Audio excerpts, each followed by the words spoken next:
बिस्मिल्लाहिर्रहमानिर्रहीम। अस्सलाम वालेकुम नाज़रीन, मैं हूँ साकिब बशीर। ज़हीर अहमद केस से मुतल्लिक बात करेंगे। तीन चीज़ों पे हमने बात करनी है। एक, आज के दिन के हवाले से जो डेवलपमेंट्स थी कुछ से मुतल्लिक मैं आपको बता चुका हूँ, और उससे मुतल्लिक बिल्कुल थोड़ी सी बात करेंगे। और जो चीज़ आपके साथ शेयर नहीं की गई अभी तक वो है 164 का बयान।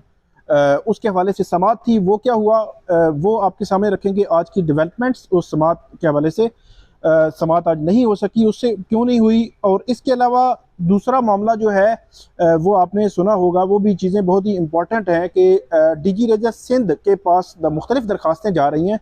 वो दरख्वास्तें देने की ज़रूरत क्यों पड़ रही है, क्यों मामला इतने गंभीर सिचुएशन इख्तियार करते जा रहे हैं, और सिंध हाई कोर्ट के पास ऑलरेडी एक दरख्वास्त जो है वो पेंडिंग पड़ी हुई है। तो ये सारे मामलात हैं, इससे मुतल्लिक बात करेंगे। सबसे पहले आज जो दरख्वास्त थी 164 की स्टेटमेंट रिकॉर्ड करने की दरख्वास्त दी थी ज़हीर अहमद ने, जो मुगविया हैं उनकी।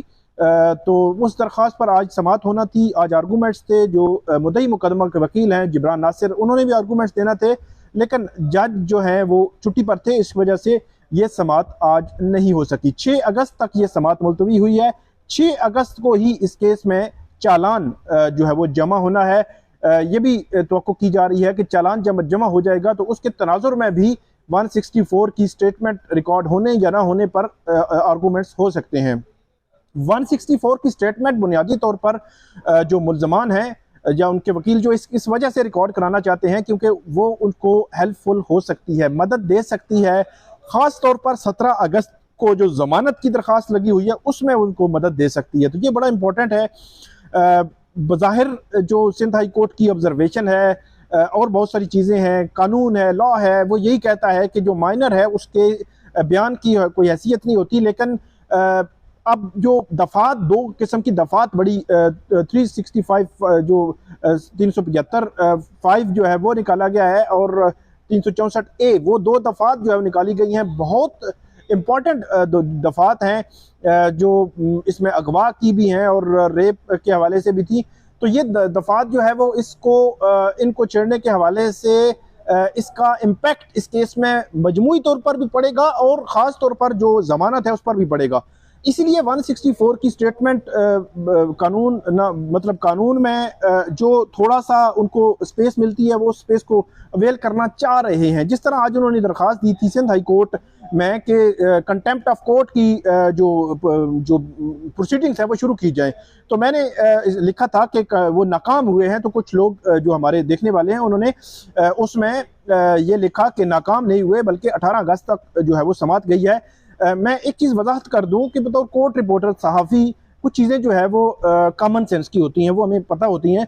कोर्ट हमेशा जो है वो लीनियंट व्यू, अदालत ने जब ये कह दिया कि इसके में बताएं कि कौन सा ऑर्डर है, कौन सा हुक्म है जो हमारा जिसकी पैरवी नहीं की गई, जिसकी मुखालफत की गई है, तो हम कंटेम्प्ट ऑफ कोर्ट शुरू करेंगे। तो कोई चीज़ अदालत के सामने नहीं रखी गई। बज़ाहिर अदालत ने फिर ये ऑब्जर्वेशन भी दे दी कि ये जो पुलिस ने केस किया और उसको आगे चलाया जा रहा है, ये अब जो है वो अल्लाह जानेगा, और उसमें जो फर्दर जो प्रोसीडिंग होगी वही आउटकम जो होगा वही होगा।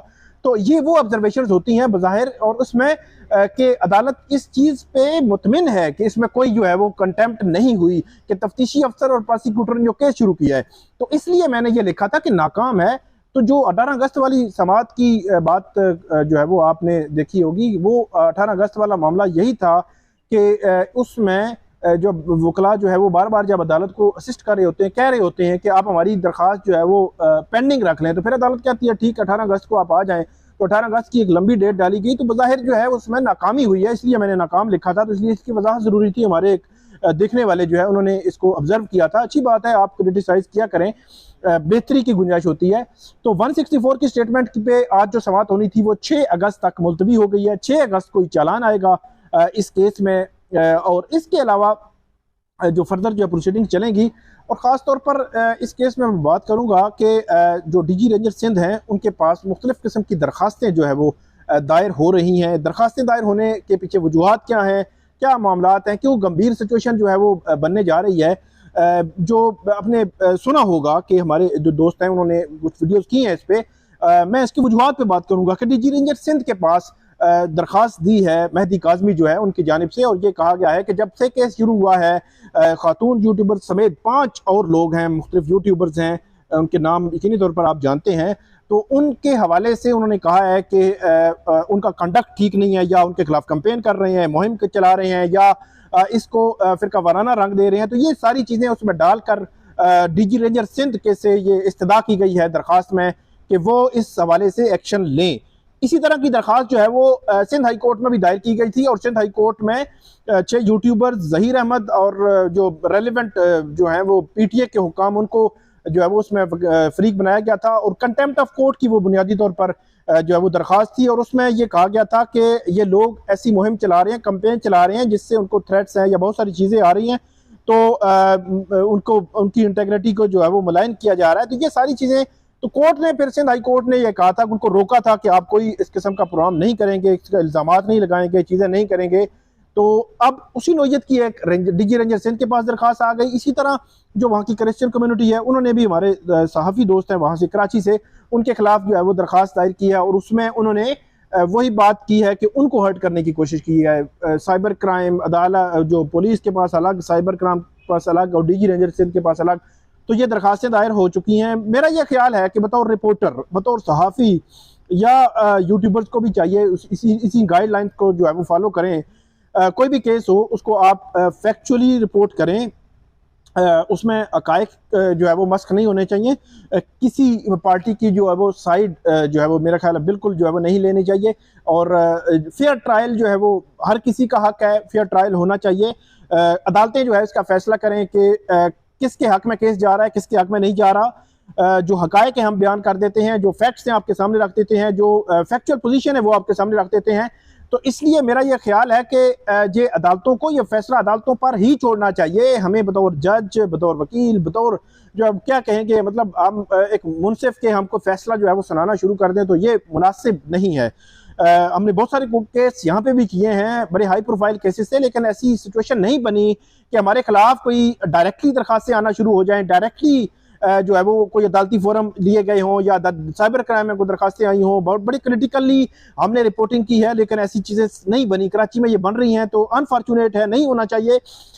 और हमें भी कुछ जिम्मेदारियां हैं, कुछ जो है उनका मद्देनजर रखना चाहिए रिपोर्टिंग करते हुए भी, और दूसरी साइड को भी थोड़ा सा जो है वो मेरा ख्याल है कि अगर कोई चीज़ बैठ के, या एक आपके पास, अगर आपके दरमियान कोई इख्तिलाफ आ रहा है, कोई बंदा गलत बात कर रहा है, तो उसको डायरेक्टली भी आप अप्रोच करके उसको ये बताएं कि आप ये ना करें। और बताने के बावजूद अगर नहीं कर रहा, तो कोई भी कानून से बालातर नहीं है। मैं हूँ या XYZ कोई भी हो, कानून से बालातर नहीं है। तो ये अब डीजी रेंजर सिंध के पास दरखास्तें दी गई हैं, तो मेरा नहीं ख्याल कि डीजी रेंजर सिंध जो है वो इस प्योर अदालती मामले में आएंगे। अदालतों को ये देखना चाहिए, सिंध हाई कोर्ट को देखना चाहिए, सिंध की जो ट्रायल कोर्ट है वो देखे, वो फैसला करे। फर्दर देखते हैं कि इसमें अब जो है वो इस केस में क्या होता है। ये थी आज की अपडेट। आइंदा जो भी समाअत होगी, जो अपडेट होगी, वो आपके साथ शेयर करेंगे। आप इस वीडियो पे फीडबैक जरूर दीजिएगा, कमेंट जरूर कीजिएगा। बहुत शुक्रिया।